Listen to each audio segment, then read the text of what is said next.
Obstajajo kraji, ki so bili nekoč polni hiš, podjetij, vlakov, ladij in tisočev ljudi. Ko so izginila delovna mesta, voda ali viri, ki so jih preživljali, so prebivalci eden za drugim začeli odhajati in zaradi tega je celotno mesto ostalo sredi puščave, dokler ga niso postopoma prekrili pesek in izjemna vročina.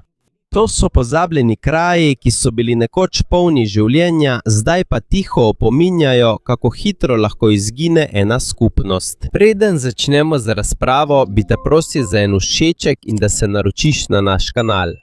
To nam, ustvarjalcem vsebin, zelo pomaga. Zato začnimo. Številka 12 Vazduhov. Al-Madam, Združeni arabski emirati. Sredi puščave Združenih arabskih emiratov je majhna vas, ki jo počasi prekriva pesek. Imenuje se Al-Madam Ghost Village. Nahaja se v emiratu Šardža, blizu meje z Omanom. Vas je bila zgrajena v 70. letih kot del stanovanjskega projekta vlade. Namen tega je bil zagotoviti stalne domove beduinskim družinam, ki so prej nomadsko živele v puščavi. V vasi sta dve vrste majhnih hiš in mošeja na koncu vasi.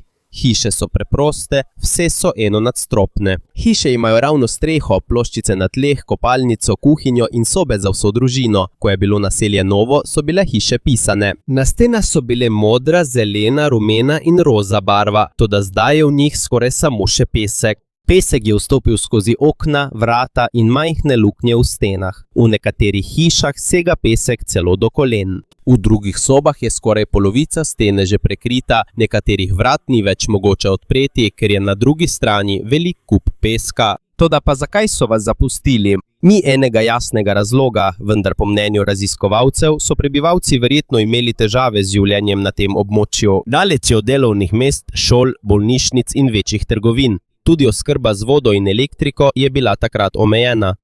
Vas pogosto prizadenejo močne peščene nevihte. Ko močno piha veter, se okolica hiš hitro napolni s peskom. Medtem ko so se Dubaj, Šardža in druga mesta hitro razvijala, se je veliko družin raje preselilo na območja, kjer je bilo več delovnih mest in storitev. Do 90. let prejšnjega stoletja v vasi ni več živel nihče. Vendar pa obstaja še ena zgodba o tem kraju. Po nekaterih domačinih naj bi vas zapustili zaradi džinov. V islamski tradiciji so džini nadnaravna bitja, ki jih ljudje običajno ne vidijo. Obstajajo zgodbe, da naj bi džini prestrašili ali pregnali prebivalce, vendar do danes ni trdnih dokazov, ki bi potrjevali to zgodbo. Verjetneje je, da so resnični razlogi za odhod ljudi težko življenje, pomanjkanje storitev in neprestane peščene nevihte. Pomembno je tudi pojasniti, da ni celoten Al-Madam ni zapuščen. Še vedno obstaja sodobno mesto imenovano Al-Madam. Vazduhov je le majhna nekdanja naselbina zunaj glavnega naselja, mošeja na koncu vasi še vedno stoji. Ni tako zelo zasuta s peskom, ker ljudje občasno čistijo notranjost. Zdaj kraj obiskujejo turisti, fotografi in ustvarjalci vsebin. Toda to ni le strašljiva vas. To prikazuje, kako hitro se lahko spremeni država. Hiše, ki so bile nekoč zgrajene, da bi ljudi zaščitile pred puščavo, zdaj počasi postajajo del same puščave. Številka 11, Kolmanskop, Namibija. V puščavi Namib na jugu Namibije je nekoč bogato rudarsko mesto, ki je zdaj polno peska. Ime mu je Kolmanskop. Njegova zgodba se je začela leta 1908. Železniški delavec po imenu Zaharija Slevala je v pesku blizu železnice opazil bleščeč kamen. Ko so kamen dali pregledati, so ugotovili, da je v resnici diamant. Novica se je hitro razširila. Prišli so rudarji, poslovneži in družine, ki so želele zaslužiti z diamanti, ki jih je bilo mogoče najti na tem območju. V samo nekaj letih so sredi puščave zgradili celo mesto. Kolmanskop ni bilo zgolj preprosto rudarsko taborišče. Imelo je bolnišnico, šolo, pekarno, pošto, elektrarno, tovarno ledu, plesno dvorano, kazino in stezališče za kegljanje. Bile so tudi velike hiše, hiše zgrajene v evropskem slogu. V tiste času je območje, ki ga danes imenujemo Namibija, še vedno nadzorovala Nemčija. Zato je veliko stavb v Kolmanskopu podobnih hišam, ki jih najdemo v Nemčiji. Toda življenje na tem območju je bilo zelo težko. Podnevi je bilo zelo vroče, vode je bilo malo, mesto je bilo tudi daleč od drugih skupnosti. Veliko hrane, vode, zdravil in drugih zalog so morali pripeljati z vlakom. Na začetku so na tem območju našli veliko diamantov. Obstajajo zgodbe, da so nekateri rudarji našli diamante kar na vrhu peska. Toda sčasoma je bilo okoli Kolmanskopa vse manj diamantov. Odkrili so tudi večja nahajališča diamantov na drugih krajih na jugu. Zaradi tega so se rudarske operacije preselile drugam. Skupaj s preselitvijo rudarjenja so izginila tudi delovna mesta in prihodki mesta. Rudarji in njihove družine so eden za drugim odšli. Bolnišnica, šola, kazino in druge stavbe so se zaprle. Do leta 1956 je Kolemanov Kolmanskop popolnoma zapuščen. Ko so ljudje odšli, je pesek začel dirati v stavbe. Vdiral je skozi razbita okna, odprta vrata in razpoke v stenah. V nekaterih sobah sega pesek do kolen, v drugih pa skoraj popolnoma prekriva tla in polovico sten. Še vedno je mogoče videti zbledelo barvo in tapete v notranjosti hiš. Toda nekdanja spalnica, dnevna soba in hodnik so zdaj videti kot majhne peščene sipine. To se ni zgodilo v enem dnevu. Vsaka peščena nevihta prinese nov pesek. Vsako leto je večji del mesta prekrit. Danes je Kolmanskop eno najbolj znanih mest duhov v Namibiji. Turisti in fotografi prihajajo sem zaradi edinstvenega razgleda na stare hiše polne peska. Toda kraj ima globjo zgodbo. Kolmanskop prikazuje, kako se je mesto hitro obogatilo zaradi dragocenega minerala. Prav tako prikazuje, kako hitro lahko skupnost izgine, ko izgine razlog, zaradi katerega je bila ustanovljena.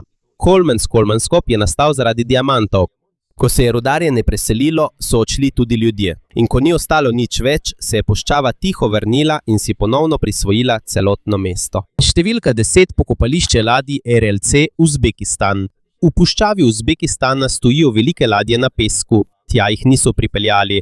Včasih je bilo na tem mestu obsežno vodno območje, temu so rekli Aralsko jezero. Čeprav se imenuje morje, je to v resnici veliko jezero med Uzbekistanom in Kazahstanom. Nekoč je bilo eno največjih jezer na svetu.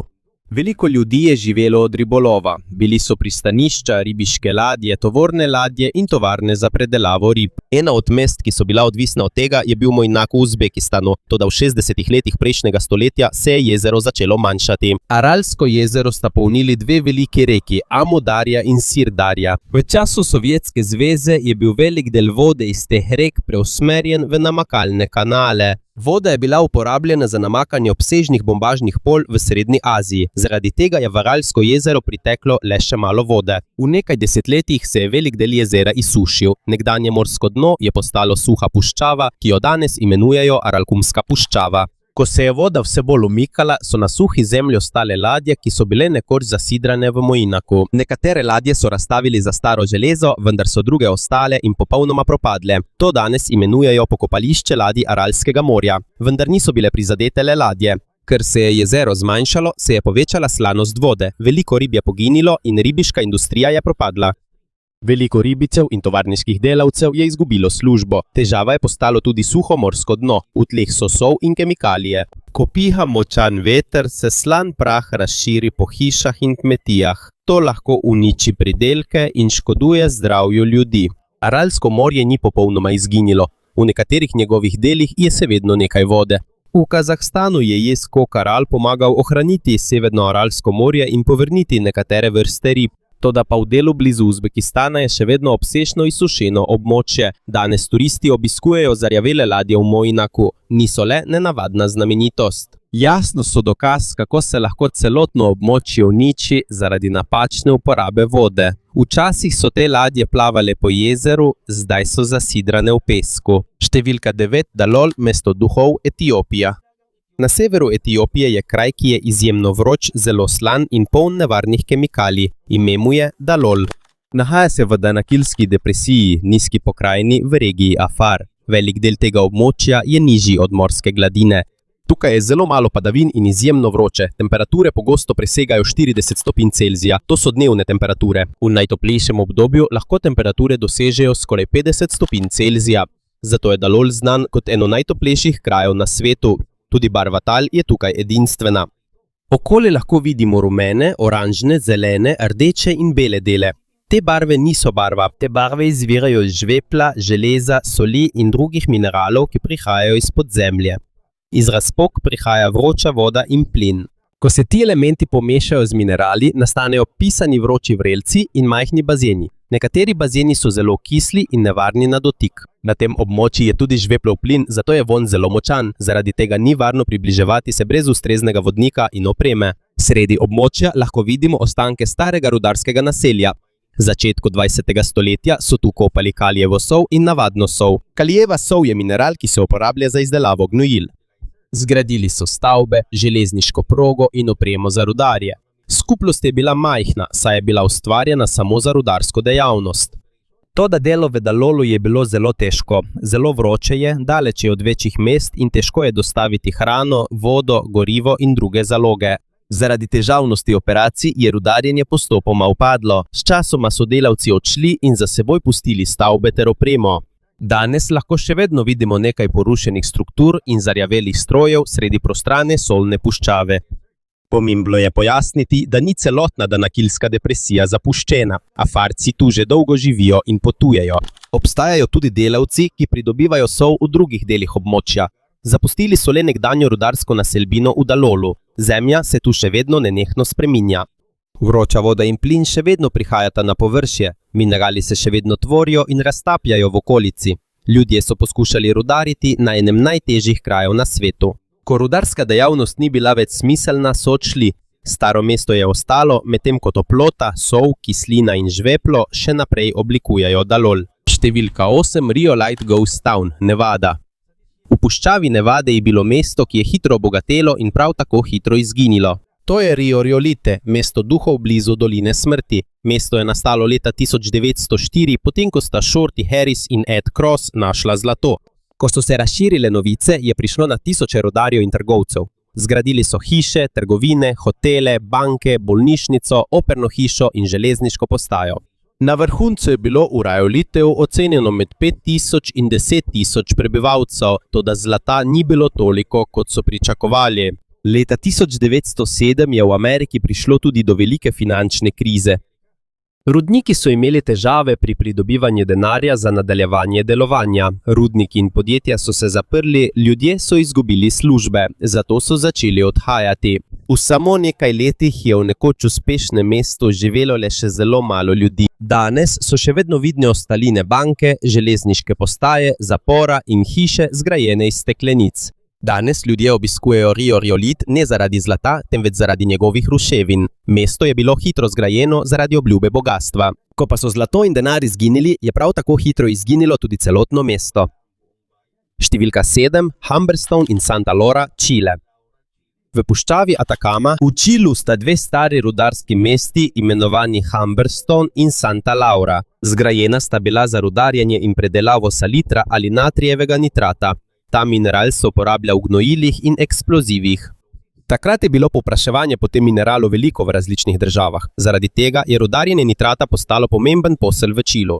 Na tisoče delavcev iz Čila, Peruja in Bolivije je živelo v rudarskih skupnostih v puščavi Atacama. Bile so hiše, trgovine, šole, tržnice, gledališče, bazen in velike predelovalne tovarne v Humberstonu. Toda sčasoma so se druge države naučile izdelovati poceni gnojilo z uporabo sintetičnega amonijaka. Zaradi tega se povpraševanje po naravnem nitratu iz Čila zmanjšalo. Posel je oslabel, rudniki so se zaprli in delavci so postopoma odhajali. Humberstone se je dokončno zaprl leta 1960. Hiše, gledališče, bazen in rudarska oprema so ostali sredi puščave. Številne stavbe še vedno stojijo, ker je v tem kraju zelo malo dežja. Danes UNESCO priznava Humberstone in Santa Laura kot UNESCO-vo svetovno dediščino. Ohranjajo ju, ker sta pomemben del rudarske in delavske zgodovine Čila. Včasih sta bili ti dve mesti polni delavcev in hrupa strojev. Danes tiho stojita v eni izmed najbolj suhih puščav na svetu. Številka 6, Coober Pedy, Avstralija. V vroči puščavi Južne Avstralije je mesto, kjer je veliko hiš skritih pod zemljo. To je Coober Pedy, rudarsko mesto, znano po opalu. Rudarjenje se je tu začelo leta 1915, potem ko je najstnik Willie Hutchison našel opal. Ko so se novice razširile, je prišlo veliko rudarjev, ki so iskali dragocen kamen. A obstaja velika težava, na površju je izjemno vroče. Zato so rudarji izkopali bivališča v mehkem peščenjaku. Ta podzemna bivališča imenujejo dugauti. Notri je bolj udobno, ker se kamen ne segreje tako hitro. Tudi po noči ni tako mrzlo kot na površju. Sčasoma pod zemljo niso zgradili le preprostih hiš. Obstajajo podzemni hoteli, cerkve, trgovine in druga mesta, ki jih lahko obiščejo prebivalci in turisti. Vendar je pomembno pojasniti, da ni celo mesto pod zemljo. Na površju je tudi veliko običajnih stavb in hiš. Coober Pedy je živahen kraj in ima še vedno prebivalce. Rudarjenje opalov se tukaj še vedno nadaljuje, vendar velik del prihodkov mesta zdaj prihaja tudi iz turizma. Obiskujejo ga ljudje, ki želijo videti, kako živi skupnost pod puščavo. Coober Pedy ni zapuščen kraj. To je živo mesto, ki se je naučilo uporabljati zemljo kot zaščito pred izjemno vročino. Številka 5. Pokopališče vlakov Uyuni, Bolivija. Zunaj Uyuni v Boliviji je veliko starih vlakov, ki se počasi razpadajo sredi suhe zemlje. Kraj se imenuje pokopališče vlakov Uyuni. V poznih 1800-ih so v Boliviji zgradili železnice za prevoz mineralov iz rudnikov. Sem so spadali srebro, kositer in druge rude, ki so jih pošiljali v pristanišče v Čilu. Uyuni je bil takrat pomembno železniško središče. Vsak dan so tukaj vozili vlaki, ki so prevažali minerale, opremo in delavce. Toda v 1940-ih je rudarska industrija začela upadati. Uporaba starih parnih lokomotiv se je zmanjšala. Tudi njihovo vzdrževanje in obratovanje je bilo dražje. Zaradi tega je bilo veliko vlakov zapuščenih zunaj Uyuni. Nekateri pomembni deli so bili odstranjeni, vendar so velika telesa lokomotiv in železniških vagonov ostala tam. Dolga leta jih je počasi najedal rja. Danes je pokopališče vlakov ena izmed znanih turističnih znamenitosti v bližini Salar de Uyuni, največje solne ravnice na svetu. Obiskovalci se lahko približajo in povzpnejo na nekatere stare vlake. Toda to niso prava pokopališča. To so ostanki obdobja, ko je železnica igrala veliko vlogo pri rudarstvu in razvoju Bolivije. Včasih so prevažali minerale iz gora. Danes tiho stojijo in se počasi razpadajo sredi suhe ravnice. Številka 4. Pokopališče letal, Arizona. V arizonski puščavi je na tisoče vojaških letal parkiranih v urejenih vrstah. Nahajajo se na letalski bazi Davis Mountain, blizu Tucsona. Kraj je uradno imenovan 309, skupina za vzdrževanje in regeneracijo vesoljskih plovil ali AMARC, toda bolj je znan kot pokopališče letal. Po podatkih letalskih sil Združenih držav Amerike je tukaj običajno shranjenih okoli 3200 letal. Objekt obsega približno 2600 hektarjev. Tukaj lahko vidite stare lovce, bombnike, helikopterje, transportna letala in druga vojaška letala, vendar pa niso vsa letala tukaj odpadek. Nekatera so shranjena za ponovno uporabo, druga pa razstavijo za dele, da popravijo še vedno aktivna letala. Nekatera letala popravijo, preden jih podarijo ali prodajo drugim državam. Nekatera letala se lahko tudi vrnejo v uporabo, kadar je to potrebno. Arizona so izbrali, ker je zrak suh in je malo padavin. Zaradi nizke vlažnosti kovina počasneje rjavi. Zato lahko letala tukaj ostanejo zelo dolgo. Od zgoraj je videti kot ogromno parkirišče za letala. Tiho so parkirana v puščavi, vendar jih je veliko, ki bi jih lahko še uporabili. Številka 3. Vaskuldara, Indija. V puščavi Tharu, Rajasthanu v Indiji je staro naselje, ki že več kot 200 let nima stalnih prebivalcev. Ime mu je Kuldhara. Ustanovili so jo Palival Brahmini in postala je uspešna skupnost, kljub temu, da je bila v suhi puščavi. Prebivalci so bili odlični v Palival kmetijstvu in zbiranju vode. Imeli so urejene hiše, ceste, templje in shrambe, toda v zgodnjih 1800-ih so vas zapustili. Po znani legendi se je mogočni minister Salim Singh želel poročiti s hčerko vaškega poglavarja.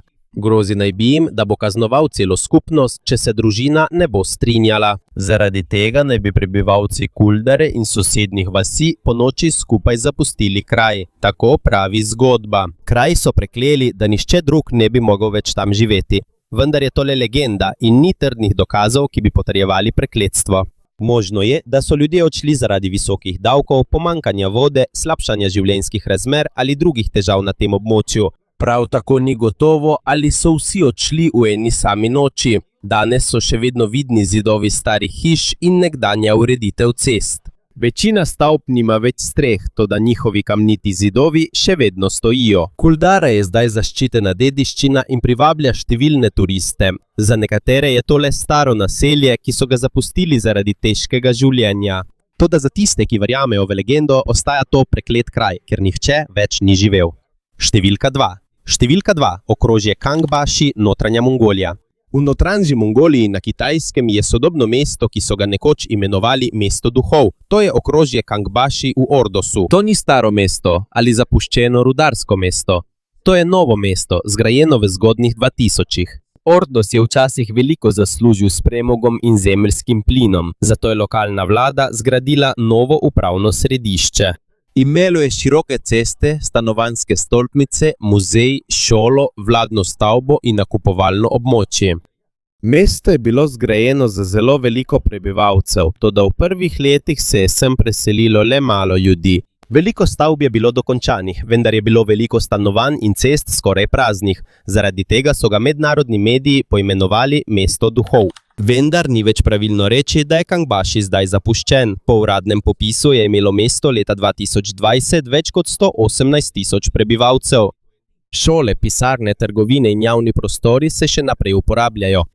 Mesto se ni napolnilo tako hitro, kot je bilo načrtovano, a postopoma je dobilo prebivalce, zato Kangbashi ni pravo mesto duhov. To je mesto, ki je bilo zgrajeno še preden je večina ljudi, ki bodo tukaj živeli, sploh prišla. Številka 1. Gaochang in Jiaohe, Kitajska. Blizu Turpana v Xinjiangu na Kitajskem lahko najdete dve starodavni mesti, ki sta bili nekoč del svilne ceste. To sta Gaochang in Jiaohe. Svilna cesta je bila nekoč velika mreža poti, ki je povezovala Kitajsko, Srednjo Azijo, Bližnji vzhod in Evropo. Po tej poti so potovali svila, hrana, kovine, religija in še marsikaj drugega. Gaochang je bilo veliko mesto z obzidjem, templji, hišami, tržnico in vladnimi stavbami. Zaradi svoje pomembne lokacije je skozi to mesto potovalo veliko trgovcev in popotnikov. Jiaohe pa je bilo zgrajeno na visokem in ozkem zemljišču med dvema dolinama. Njegovi robovi so strmi, zato je bilo naravno zaščiteno pred sovražniki. Še danes so vidne nekdanje ceste, hiše, templji in druge stavbe zgrajene iz trde zemlje. Sčasoma sta mesti oslabeli zaradi vojn, sprememb trgovskih poti in težav z vodo. Sčasoma so jo prebivalci zapustili. Jiaohe je bil dokončno zapuščen nekje v 15. stoletju, po dolgem obdobju nemirov in upada trgovine. Danes Gaochang in Jiaohe nista več živi mesti, vendar njune ruševine ostajajo kot dokaz, da sta bila nekoč pomembni središči trgovine in kulture na svilni cesti. Včasih so bili polni trgovcev in popotnikov, danes so ostale le stare stene in tihi prehodi sredi suhe pokrajine.